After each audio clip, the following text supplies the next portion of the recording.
सोचिए, अगर ना बोलने वाले जीव बोलकर हमें उनके मन की बात, उनकी फीलिंग्स, उनके विचार बता पाए तो कैसा होगा।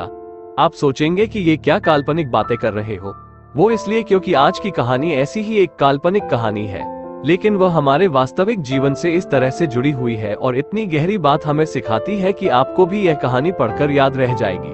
नाम का एक बच्चा रहता था। अविनाश ना पढ़ने में अच्छा था, नहीं खेलकूद में। वो एक अंतर्मुखी लड़का था, इसलिए उसके ना गांव में कोई मित्र थे, ना ही स्कूल में। दोस्त नहीं मिलते हैं तो वह या तो निर्जीव वस्तुओं से दोस्ती कर लेता है या तो पशु पक्षी या पेड़ों से। अविनाश के घर के सामने एक आम का पेड़ था। अविनाश अपना खाली समय इस आम के पेड़ की छाया में बिताने लगा।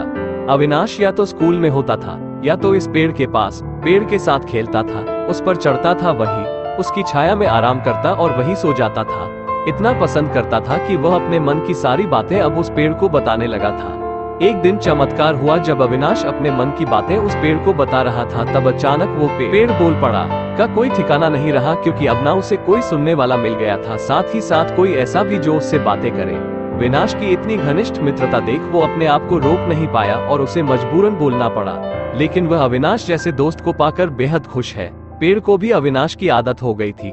पेड़ अविनाश को एक दोस्त की तरह, एक बेटे की तरह दिखने लगा, उसकी फिक्र करने लगा। अविनाश की खुशी में खुश और उसके दुख में दुखी रहने लगा। ल जाया करते हैं। समय बदला, अविनाश की उम्र बढ़ी। अब वह कॉलेज जाने लगा। उसने इस पेड़ के पास आना बंद कर दिया, को याद कर काफी दुखी रहने लगा। एक बार अविनाश को अपने पास से गुजरता देख पेड़ ने उसे आवाज लगाई और अपने पास बुलाया।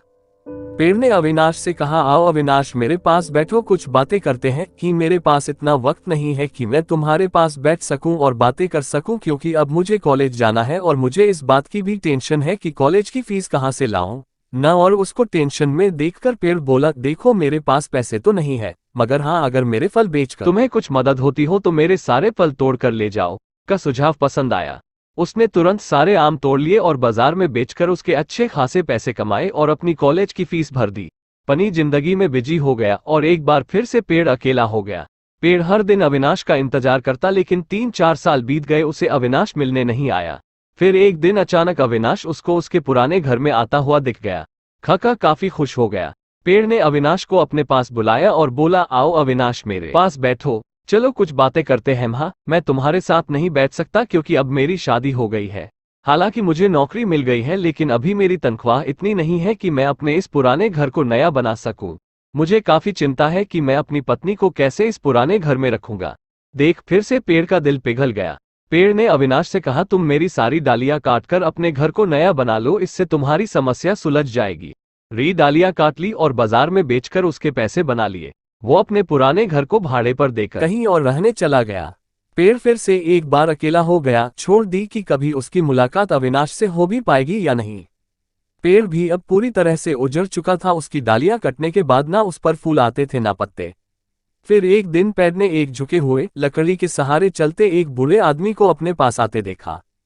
पेड़ ने ध्यान से देखा और उस आदमी को पहचान लिया। वह कोई और नहीं अविनाश था। पहुंचा तो पेड़ ने उसे कहा, माफ करना दोस्त, अब मेरे पास तुम्हें देने के लिए कुछ भी नहीं है। अविनाश ने कहा, मुझे कुछ भी नहीं चाहिए और ना ही मेरी कोई इच्छाएं बची है। मुझे सिर्फ तुम्हारे पास बैठना है और तुमसे बातें करनी है। बूढ़ा अविनाश पेड़ को ऐसे चिपक गया जैसे उसे गले लगा रहा हो। जर्जर और उजाड़ हो गए उस आम के पेड़ पर नई कुंपलें उग निकली। बड़ी ही मार्मिक है। अगर पेड़ पौधे और जानवर बोलते हो तो बिल्कुल वह इस पेड़ पैर की तरह होते हैं, सच्चे, वफादार और निस्वार्थ। चलो ये तो कल्पना की बात है, लेकिन सोचो, हमारे बड़े बुजुर्ग, हमारे माँ बाप क्या इस पेड़ की तरह नहीं है? और कहीं ना कहीं हम उस अविनाश का किरदार नहीं निभा रहे हैं?